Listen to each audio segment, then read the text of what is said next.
परंतु जब आप कहते हैं कि मैं हिंदू हूं, मैं वैदिक धर्मी हूं, मैं आर्य हूं, तब आप चाहे शिव को माने या न माने, आप विष्णु को माने या न माने, आप किसी मंदिर जाएं या न जाएं, आप संध्योपासना करें ना करें, कोई आप पर आक्षेप, कोई प्राण घातक हमला आप पर नहीं होता है। इतना सौहार्द का वातावरण, इतना सौहार्दपूर्ण आपको कहां मिलेगा? ये भारत, मैं कहता हूं, विश्व का गुरु था, है और रहेगा। मोदी जी को देखिए तो क्या उनके अंदर आपको वैश्विक छवि नहीं? पूरे देश एक आशा की किरण लेकर के भारत की ओर देखते हैं, कहीं पे निगाहें और कहीं पे निशाना, और जो लोग ये करते हैं उनका निशाना चूक जाया करता है। ऋषि सुनक जी आए थे, अक्षरधाम मंदिर में गए। देश में रहकर लोग अपनी संस्कृति भूल रहे हैं और जो विदेश में रहते ही हैं वो संस्कृति अपना वातावरण भारत में मिलता है तो आपको लगता है कि अरे भारत में तो सब कष्ट भी, वर्तमान में भारतीय झंडा इधर उधर पड़ा रहता है, हम उसका मान नहीं करते। भारत देश से बाहर जाते हैं तब हमको लगता है ये तो मेरे देश का झंडा है। कहते हैं कि जो चीज प्राप्य है, जो तुरंत मिल जाती है आसानी से, जैसे आपने अभी भोजन लिया तो इसकी अहमियत नहीं है आपको, लेकिन जिस समय आपके सामने खाने के लाले होते हैं ना, उस समय एक झूठा व्यक्ति भी, एक झूठा तिनका भी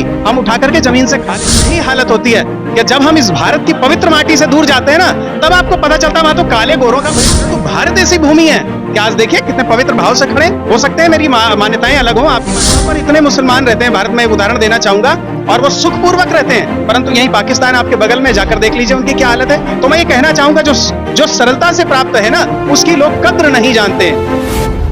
TCL न्यूज़ इंडिया, देश के नाम।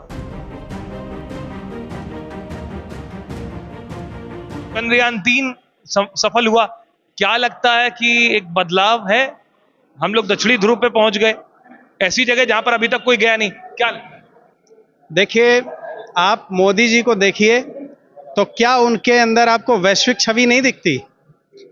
आज की डेट है जब पूरे देश एक आशा की किरण लेकर के भारत की ओर देखते हैं, तो भारत के लोग उनको किस दृष्टि से देखते हैं? दुनिया के लोग उनको देख रहे हैं और हम किसी और की तरफ देख रहे हैं। बता, इसको तो फिर वही कहेंगे कि कहीं पे निगाहें और कहीं पे निशाना, और जो लोग ये करते हैं उनका निशाना चूक जाया करता है। अच्छा, G20 में सर हमने एक चीज देखी, ऋषि सुनक जी आए थे, अक्षरधाम मंदिर में गए, तस्वीर उनकी बड़ी वायरल हुई, वो नंगे पैर, वो और उनकी पत्नी दोनों लोग थे। तो ये कहा गया कि विदेश में रहकर लोग अपनी संस्कृति भूल रहे हैं और जो विदेश में रहते ही हैं वो संस्कृति अपना रहे हैं। क्या लगा?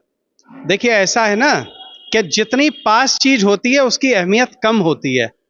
आप यहां पर, आपको बड़ा सौहार्दपूर्ण वातावरण भारत में मिलता है तो आपको लगता है कि अरे भारत में तो सब कष्ट भी वर्तमान में है, परंतु जब आप देशों के बाहर जाते हैं, अपने देश से बाहर जाते हैं, अपनी पवित्र माटी से बाहर जाते हैं ना, तब आपको अपनी धर्म, सभ्यता और संस्कृति की पकड़ होती है। हमारे यहाँ भारतीय झंडा इधर उधर पड़ा रहता है, हम उसका मान नहीं करते, परंतु जब हम भारत देश से बाहर जाते हैं तब हमको लगता है ये तो मेरे देश का झंडा है।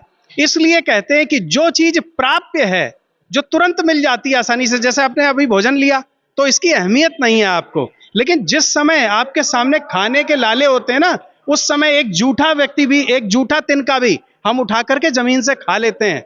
तो यही हालत होती है कि जब हम इस भारत की पवित्र माटी से दूर जाते हैं ना, तब आपको पता चलता है वहां तो काले गोरों का भेद है, अरे वहां तो बड़े छोटे का भेद है, वहां तो कोई भी गन उठा करके सटासट मार देता है।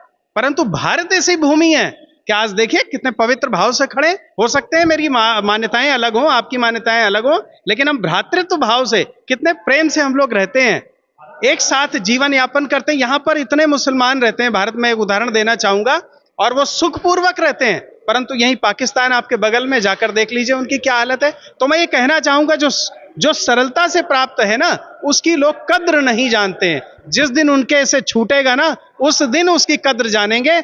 इसलिए आपको याद रहना चाहिए कि एक बार बाहर जाकर देखो, तब आपको पता चलेगा भारतीय दर्शन क्या है, भारतीय सभ्यता, संस्कृति क्या है।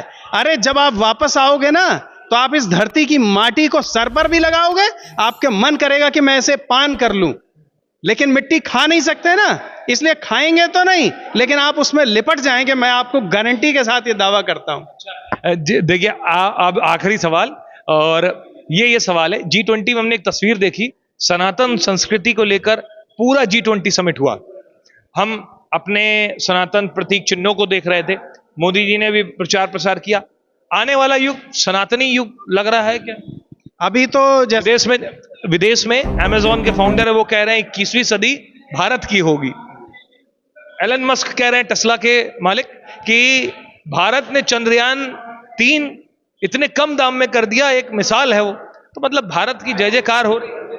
देखिए, जो पुरातत्ववेत्ता हैं मोहम्मद जी, वो कहते हैं यदि मुझे चॉइस दी जाती तो मैं हिंदुइज्म को अपनाता। तो उनसे पूछा गया क्यों, तो वो कहते हैं इसलिए क्योंकि अगर आप मुसलमान हैं और मोहम्मद को नहीं मानते तो आप मुसलमान नहीं हैं। आप ईसाई हैं और आप ईसा मसीह पे ईमान नहीं लाते तो आप ईसाई नहीं हैं। परंतु जब आप कहते हैं कि मैं हिंदू हूं, मैं वैदिक धर्मी हूं, मैं आर्य हूं, तब आप चाहे शिव को माने या न माने, आप विष्णु को माने या न माने, आप किसी मंदिर जाएं या न जाएं, आप संध्योपासना करें ना करें, कोई आप पर आक्षेप, कोई प्राणघातक हमला आप पर नहीं होता है। इतना सौहार्द का वातावरण, इतना सौहार्दपूर्ण आपको कहां मिलेगा। ये भारत, मैं कहता हूं, विश्व का गुरु था, है और रहेगा।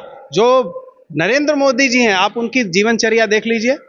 एक व्यक्ति जिसने सन्यास, भले ही उनके कपड़े सन्यासी वस्त्र नहीं है, काशाय वस्त्र नहीं है, परंतु जिन वस्त्रों को पहनते हैं उन वस्त्रों में वो सन्यासी है।